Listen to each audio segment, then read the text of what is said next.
Bitcoin finished the day strongly, back in the green, equity market turning around intraday, and now Bitcoin is back above $19,000, $19,200, and many are now calling that this is a double bottom. Is this a double bottom? Are we creating a reversal pattern which could get us back to the upside, or is this just a trap ready to set us back to the downside? We're going to analyze the charts, we're going to look out for the key patterns, and also analyze the macroeconomic events. But one thing for sure, we have volatility, and where there is volatility, there are so many opportunities for us to load up our bags, make some amazing trades, and make some profit. So if you like profit, smash on the like button, don't forget to subscribe, and let's continue here straight into the charts, where you can see here on the hourly that we were monitoring yesterday this symmetrical triangle pattern, and this symmetrical triangle pattern broke to the upside very powerfully. Congratulations to anybody who took those trades. If you guys are looking to place any trades, you can check out BYBIT or BITGET, links in the description. Those are the two platforms I use to trade moves like this,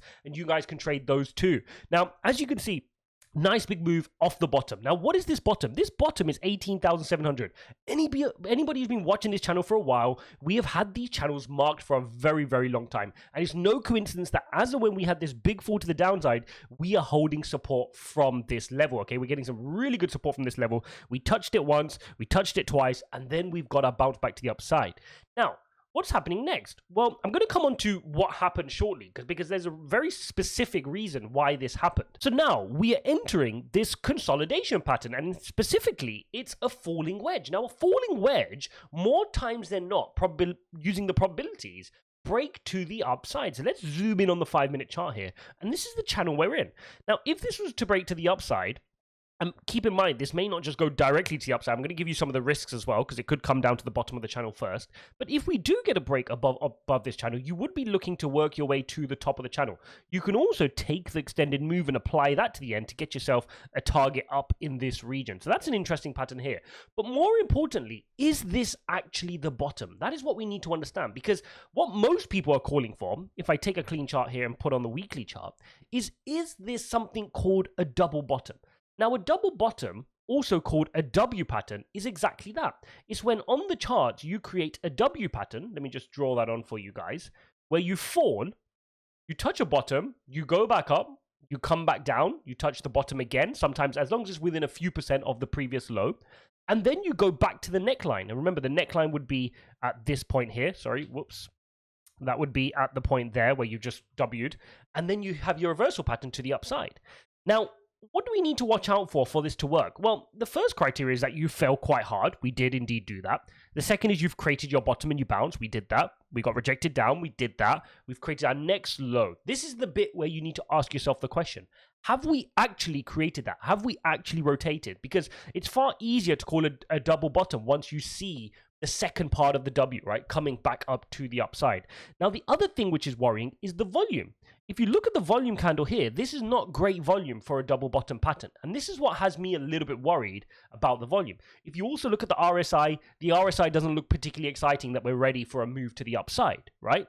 So this is something for me to watch out for. I'm not sure if I'm buying into this narrative of a double bottom just yet. I think this is just a calling off from the bears on a time frame. If I show you that on the 4-hourly, this is what I'm showing. And if you guys were following my videos yesterday, I said specifically that if you look at when we were falling, when we were down here, I said we were very extended from our 4-hourly EMA ribbon, and do not be surprised to see the bears call off. And that's exactly what's happened. The bears have called off. The bulls rallied into the EMA ribbon. Now, I would not be surprised to see another leg to the downside.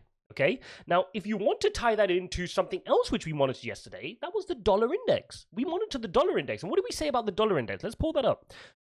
What we said about the dollar index is obviously this is inversely correlated, and if the dollar index wants to call into its EMA ribbon from above, that could mean good news for Bitcoin. There's nothing complicated here. All we're seeing is the dollar index continuing to show great strength, is in an uptrend. Bitcoin continues to show weakness, it's in a downtrend. Dollar index within its upward trend on the 4-hourly decided to call off for a handful of 4-hourly candles, and Bitcoin took advantage of that and decided to rally for a handful of 4-hourly candles into its EMA ribbon. But there's no change of trend here on the long-term basis, right? This is just a little movement on the 4-hourly. As you can see, we're nowhere near flipping the Dixie to the downside, even on the 4-hourly chart, nor are we close to flipping Bitcoin on the 4-hourly chart on its EMA ribbon either. Okay, so it is just a small little play into your EMA ribbon. It's a calling off from both perspectives, but the macro trend has not changed. Now, let's get into the little nitty gritty here, because yesterday what we had a big U-turn. This is the yellow line I marked here, is when the markets opened yesterday. We opened up into the red. We fell. Okay, so we had a down day yesterday in equities, and then suddenly we went roaring. And the reason we went roaring was due to Fed Vice Chairman Brainard. Brainard came out and she spoke completely hawkish. She said things like, we are in this for the long run. As long as it takes, we want to see, we will do whatever it takes to bring inflation down. But she said one thing which the market decided to hook onto. And that is that she warned against historically too aggressive rate hikes and the effect it could have. She just said one sentence, which was slightly dovish. And this shows the mindset of the market. The mindset of the market is focused on looking to read in between the lines of whatever the Fed is saying. They know that the Fed, and they've already priced in, I can show you, they've priced this in already. Take a refresh there, and you can see 81% of the market has now priced in 75 basis points. So we know what the market is doing. But the market is waiting for clues from the Fed in a couple of sentences, even if Jerome Powell later on today when he speaks, and he speaks at 9:10 Eastern Time, even when he comes out and speaks, if he comes out and says things, or even a sentence that's slightly dovish, the market has shown, based on what they did yesterday, that they will take the positive and they will run for it. They're looking for clues that the Fed are a little bit weak, that they want the market to do their dirty work for them, and that they don't have the substance to keep raising rates into the jobs market, potentially crash the jobs market and push the US into a deeper recession. So the market is saying, come on then, do it. Don't show us any soft sentences, right? So this is what we're seeing in the market. It's very, very interesting to watch the fact that yesterday, Fed Vice Chair spoke hawkish the whole way through. She said one mistake, not mistake, but maybe they said it intentionally, one sentence, and the market rallied on that. So remember, that's what the market is focused on. Are they being jawboned by the Fed to do their dirty work for them and to price everything in for them so they don't have to do as big rate hikes in the future? Okay, that brings us on to today. And today, what we have is Jerome Powell speaking. This is here, 9:10, Fed Chairman Jerome Powell. Don't forget, slightly before that, you're going to have an ECB press conference. They're announcing their rate hikes, okay? Very important. Eurozone inflation. I know we don't normally monitor Eurozone, but we have to. Dollar index includes the other basket of currencies, and whether US likes it or not, and whether their economy is strong or not, it depends heavily on Europe. Europe has inflation of 9.1%.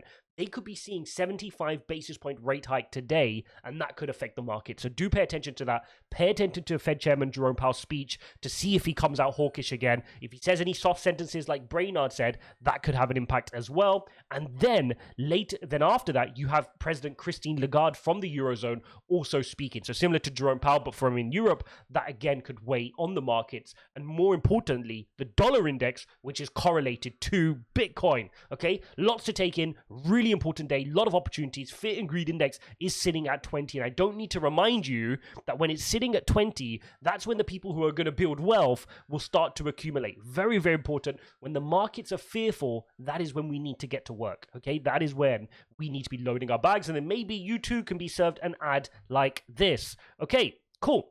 So let's now come back onto one more thing I also wanted to show you, and that is the weekly RSI. If I come onto the weekly chart here on Bitcoin, and what I want to show you is this RSI at the bottom here. Now, what you can see is the RSI is almost just calling off. And if you look at the previous low, because remember, we're looking to see if this was a double bottom. The previous low really did top out, right? You can see the RSI really went below my green line there, which, let me just flick off the volume.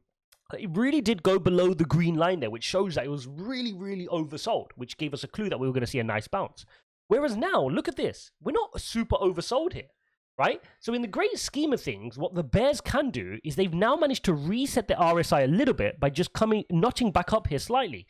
And by notching back up slightly, they've given themselves more runway to then go for another surge to the downside. And that is why my bias continues to be that we could be heading to the downside. Now, that doesn't mean that we cannot consolidate a little bit here. It doesn't mean that here on the daily chart, we can't run into our daily EMA ribbon. We can. Right? The bears can have a little bit longer calling off, and the Dixie can call off for a little bit longer. So don't be surprised to see if we do get a little run up to maybe 20, even 21.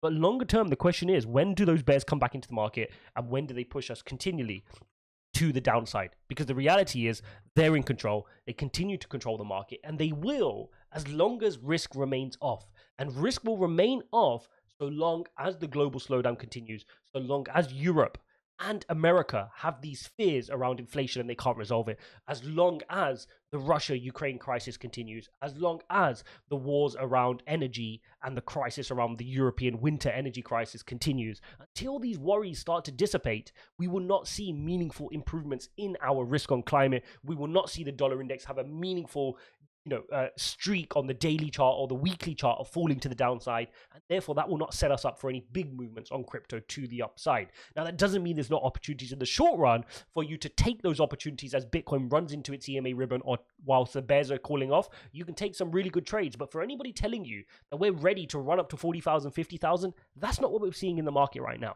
The bears are in control, and we need to be prepared for lower prices and have our game plan ready. Guys, if you appreciate this video, don't forget to smash the like button and subscribe. If you appreciate this type of content, let me know in the comments. If you want to see different types of videos or different types of content, let me know as well. Go watch this video here, and I'll see you in the next one.